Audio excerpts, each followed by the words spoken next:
여러분, 이 푸른 눈의 서양인은 왜 북한 제복을 입고 있을까요? 나의 일생의 목표자 꿈이라고 말한다면 최고사정 동지를 목숨 바쳐서 사수하고. 이 서양인은 어떻게 북한 사투리를 완벽하게 쓰고 있는 걸까요? 나도 이 땅에서 자라난 한 시민으로서 조선 이름을 가지고 싶었습니다. 홍 자체로 하면 붉은 홍자 아닙니까? 이 서양인들의 국적이 북한이라면 믿으시겠습니까? 왜 이들이 평양에 살며 북한을 찬양하고 있는지 지금부터 같이 떠나보시겠습니다.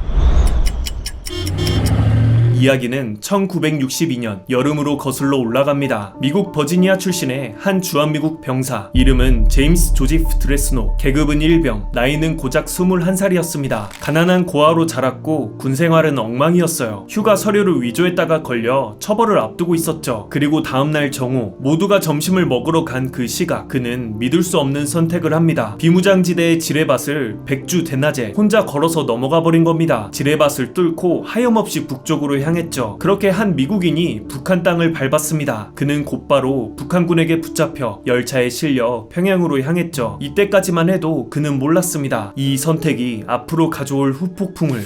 놀랍게도 미국인은 드레스녹 혼자가 아니었습니다. 한국 전쟁이 끝난 뒤 북으로 넘어간 미군이 그를 포함해 4명이 있었거든요. 레리 앱셔, 제라 페리시, 찰스 젠킨스, 그리고 제임스 드레스녹. 전부 20대 초반의 젊은 탈영병들이었습니다. 북한은 이 미국인 카드를 그냥 두지 않았습니다. 이들을 한 집에 모아 살게 하고 선전 도구로 활용했죠. 이들의 목소리는 확성기를 타고 휴전선 넘어 남한으로 흘러갔습니다. 우리는 잘 지내고 있다. 너희도 넘어와라. 북한 진짜 좋다. 한때 자기 동료였던 미군들을 향해 월북을 권유하는 방송을 한 겁니다. 하지만 한 가지 분명한 사실, 이들은 처음부터 북한에 영원히 살 생각은 없었습니다. 시궁창 같은 현실을 잠시 회피하기 위해 월북을 했던 거였으니까요.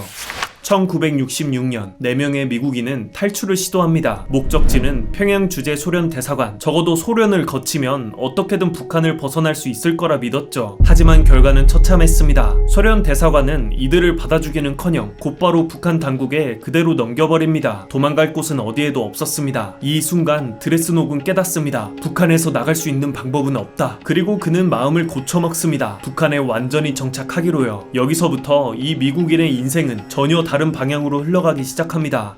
1970년대 북한은 드레스녹에게 놀라운 직업을 줍니다. 바로 영화배우. 북한 영화에 미국인 악당이 필요했던 겁니다. 잔인한 미 제국주의자, 비열한 서양 침략자. 이 배역에 진짜 미국인보다 완벽한 캐스팅이 있을까요? 드레스녹은 악랄한 미국인을 연기하며 북한에서 모르는 사람이 없는 국민 스타가 됩니다. 또 이때 김정일이 엄청난 영화 애호가였기 때문에 이 하나뿐인 서양인 배우를 굉장히 아꼈다고 합니다. 생각해보세요. 적국의 영화에서 자기 조국을 악당으로 연기하는 미국인, 그리고 그걸 보며 환호하는 북한 주민들. 가난한 버지니아의 고아가 평양에서 가장 유명한 서양인 스타가 된 겁니다. 훗날 다큐멘터리에서 그는 이렇게 말합니다. 나는 정말 이 나라가 집처럼 편하다. 무엇과도 바꾸지 않겠다. 정말 그랬을까요? 이 말 뒤에는 풀리지 않은 의문 하나가 숨어 있습니다.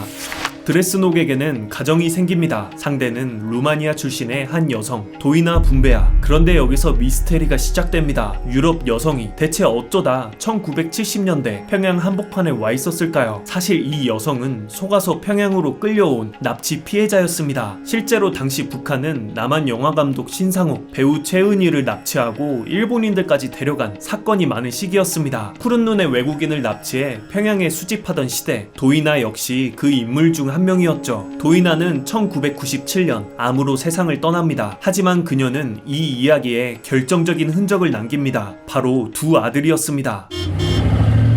자, 이제 영상 맨 처음에 그 장면으로 돌아옵니다. 제 이름은 테드 드레즈나크이고 조선 이름은 홍순철입니다. 형, 테드 드레스녹. 북한 이름 홍순철. 네, 홍철. 홍철 외장. 네. 동생 제임스 드레스녹 주니어. 북한 이름 홍철. 이 둘은 평양에서 태어나 평양에서 자랐습니다. 미국 땅은 단 한 번도 밟아본 적이 없죠. 서양인의 외모, 갈색 머리, 옅은 눈동자. 그런데 입에서 나오는 건 정말 완벽한 북한 억양의 한국어입니다. 가슴엔 김일성 김정일 배지, 몸엔 조선인민군 군복. 형 테드는 외무성에서 일했고 동생은 군 장교 계급을 받았다고 합니다. 이들이 카메라 앞에서 하는 말은 여느 북한 주민의 선전 발언과 토시 하나 다르지 않습니다. 미 제국주의자들이 한 번도 분단을 일으켰다. 위대한 장군님께 충성을 다하겠다. 그리고 2016년 11월 아버지 드레스녹이 뇌졸중으로 세상을 떠나자 두 아들은 영상에 나와 이렇게 말합니다. 저희 아버님은 세상을 떠나시지 않았습니까? 우리 아버님은 공화국의 품에 안겨서 돌아가시는 순간까지 사랑과 배려만을 받으시다가 돌아가셨습니다. 아버지는 공화국의 품 안에서 당의 사랑만을 받으며 눈을 감으셨다. 미국인의 피를 이어받았지만 스스로를 북한 사람이라 믿는 2세대, 이들이 바로 푸른 눈의 평양 시민입니다. 한 미국인이 지뢰밭을 건넌 1962년의 그 선택은 60년이 지난 지금까지 평양 어딘가에 살아 숨쉬고 있습니다. 자식이 태어났습니다. 맏딸이 7살입니다. 둘째 아들입니다. 6살. 드레스녹의 손주들 역시 평양에서 자라고 있습니다. 그들 역시 푸른 눈의 평양 시민이 되어 지금 이 순간에도 김씨 배지를 달고 있겠죠. 여러분이라면 이들을 어떻게 부르시겠습니까? 배신자일까요? 피해자일까요? 아니면 그냥 북한 사람일까요? 여러분의 생각을 댓글로 남겨주세요.